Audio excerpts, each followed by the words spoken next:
Ipecac का तरीका ego display करने का ऑब्जर्विंग है, बहुत इजीली ऑब्जर्व हो सकता है। इपिकेक एब्यूजिव होता है, इपिकेक कंटेम्पचुअस होता है, इपिकेक डिस्गस्टेड फीलिंग के साथ होता है, डिसकंटेंटेड होता है। तो इपिकेक हमेशा रिएक्ट करेगा और अच्छे खासे तरीके से रिएक्ट करेगा। अगर इपिकेक एक पेशेंट है और उसके साथ इस तरह की कोई वाकया हुआ है कि उसको फीलिंग आ रहा है, किस तरह का फीलिंग आ रहा है, ह्यूमिलेशन का फीलिंग आ रहा है, उसको गुस्सा आ रहा है, बहुत तेज गुस्सा आया उसको किसी बात पे, किसी ने कुछ बोला, उसको ऑफेंड हुआ, तो गुस्से में रिएक्शन कैसा हो सकता है? रिएक्शन आइदर आप अपने गुस्से को पूरी तरह से थ्रो आउट करते हो या अपने गुस्से को आप थ्रो आउट नहीं कर पाते और वो अंदर ही अंदर भर जाता है। ऐसी भी मेंटल स्टेट होती है जहां आप लगातार गुस्सा रिलीज कर रहे हो पर वो रिलीज ही नहीं हो रहा है, मतलब इतना भरा हुआ है, आपके रिलीज करने से वो खत्म नहीं हो रहा है, बोलने से वो खत्म नहीं हो रहा है, वो लगातार बना हुआ है। इपिकेक उस कैटेगरी की रेमेडी है जहाँ गुस्सा निकालने से भी निकलता नहीं है, बोल लिया, सुना लिया, कह लिया, पर फर्क नहीं पड़ रहा है। वन ऑफ द रेमेडी हम पढ़ते हैं ना कि हेडेक है, नौजिया है, वॉमिटिंग के साथ आता है, वॉमिटिंग हो जाए तो भी हेडेक में कोई रिलीफ नहीं होता है। यूजुअली माइग्रेन के कितने सारे केसेस होते हैं, उनमें कॉमन फीचर होता है कि अगर आपको वॉमिटिंग हो जाता है तो एकदम से आप रिलीफ हो जाते हो, आपका पेन कम हो जाता है। क्यों होता है ऐसा? जब हम किसी सिचुएशन को, किसी बात को, किसी थॉट प्रोसेस को डाइजेस्ट नहीं कर सकते, हमने सुन लिया, अब वो कानों से अंदर चला तो गया पर ब्रेन उस चीज को बर्दाश्त नहीं कर सकता। डिस्गस्ट मतलब असहनीय, सहन नहीं कर सकते, इनटॉलरेबल है ये चीज, ये नहीं सहन हो सकता। जो सहन नहीं हो सकता, जिसको बर्दाश्त नहीं कर सकते, उसका आप क्या करते हैं? उसको आप निकालने की कोशिश करते हैं।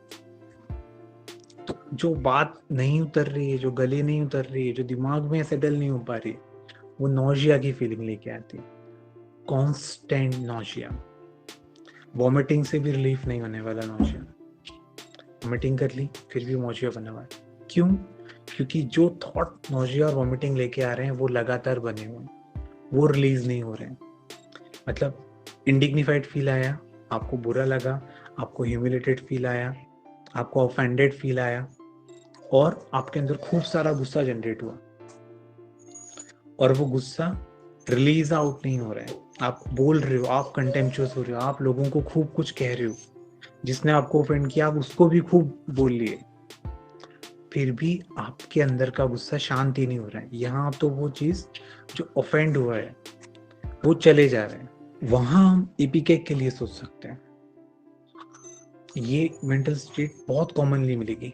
एक केस था, तकरीबन 3rd मंथ की प्रेगनेंसी थी और वो वुमन जो थे, प्रेग्नेंट वुमन, वो रिसेंटली उनके भाई की शादी से आए थे और उनके भाई की शादी में जो उनके इन लॉज थे, भाई के जो इन लॉज थे, उन्होंने कुछ अरेंजमेंट को लेके या कुछ बोल दिया। इनके फादर नहीं थे और ये बड़ी बहन थी, तो और उनकी भी शादी हो चुकी है, पर इन्होंने वहाँ जाके पूरा मैनेज किया, अपने घर का शादी का फंक्शन पूरा मैनेज किया। और इन्होंने अपनी मदर को भी कुछ चीज़ों के रिगार्डिंग बोला था कि इन चीज़ों को अच्छा रखते हैं वरना ये चीज़ें ठीक नहीं लगेंगी। तो इन्होंने काफ़ी बोला, इनकी मदर ने समझा नहीं नहीं हमारी तो उनसे बात हो गई है और वो इस चीज़ पे एग्री हैं, जो भी उनका अरेंजमेंट था। लेकिन बाद में उनके इन लॉज ने इस तरीके के कमेंट्स किए मंडप में बैठ के, जब मंडप में सब चीज़ें हो रही थी और वहीं पे उन्होंने कुछ कमेंट कर दिया उन चीज़ों को लेके, और ये सुन के इनको पूरा दिमाग हिल गया इनका, इतना कोई इन्वॉल्व होके काम कर रहा है और उसके बाद ये चीज़ सुनने को मिल रही है, ऑब्वियस है बुरा लगना। अब उस बुरा लगने का फिर वो व्यक्ति क्या करता है उस पर डिपेंड करता है। बुरा लग गया, अब आप समझदारी से उसको डील कर सकते हो, आप 4 लोगों से बात कर सकते हो, मैटर को समझने की कोशिश कर सकते हो, अपने आप को कूल भी रख सकते हो। पर जहाँ हम नहीं रख पाते अपने आप को कूल, है ना, जहाँ वो चीज़ से हम निजात नहीं पा पाते, वहीं हम बीमार पड़ते हैं। तो फिर इनके अंदर गुस्सा बढ़ता रहा, जितना वो इवेंट खींचता रहा, अगले दिन पे वो गुस्सा फूटा। किस पे फूटा? उनकी मम्मी पे फूटा। क्यों? क्योंकि उनका वो रिएक्शन होगा, वो उनको एक्सपेक्टेड था। इस चीज़ के लिए प्रिपरेटरी तौर पे उन्होंने अपनी मदर को बोला था, उन्होंने डिनाई कर दिया। उन्होंने बोला कि हमने बात कर ली है, और सबके सामने जो पेशेंट है उनको वो चीज़ बोल दी गई, क्योंकि अरेंजमेंट पूरा वो देख रहे थे। तो मदर को खूब सुना, खूब गुस्सा किया उन पे। उसके बाद उनको अगले ही दिन से नोजिया, वोमिटिंग सब चालू हो गया। इस चीज़ को होते होते 13 दिन हो गए। सीवियर नोजिया हो रहा है, वोमिटिंग हो रहा है, कुछ भी नहीं खा पा रहे, खाते हैं, पानी भी पीते हैं और वोमिटिंग हो जाते हैं। प्रेग्नेंट वुमन 13 दिन से आप समझ सकते हो कि न्यूट्रिशन लेवल कितना ज़रूरी होता है। 3rd मंथ की प्रेगनेंसी, एबॉर्शन प्रोन पीरियड होता है। तो ऐसी स्थिति में जहाँ पे, और उन्होंने तुरंत अपने गायनी को कंसल्ट किया, ढेर सारी एलोपैथी मेडिसिन खा ली, एंटीएमेटिक सब तरह की खा ली, पर वो वोमिटिंग रुक नहीं रही उनकी। चूँकि उनके हस्बैंड कंसल्ट करते थे पहले से, तो वो फिर अपनी वाइफ को लेके आए, और उनसे जब पूछा गया कि क्या है, तो एज यूजुअल पेशेंट कोरिलेट नहीं करता है चीज़ों को, कि 13 दिन पहले क्या हुआ, वो उन इमोशंस का इतना इम्पैक्ट पड़ सकता है क्या बॉडी पे, पेशेंट नहीं सोच के चलता है। तो हमें ट्रेस करना है कि कब से हो रहा है।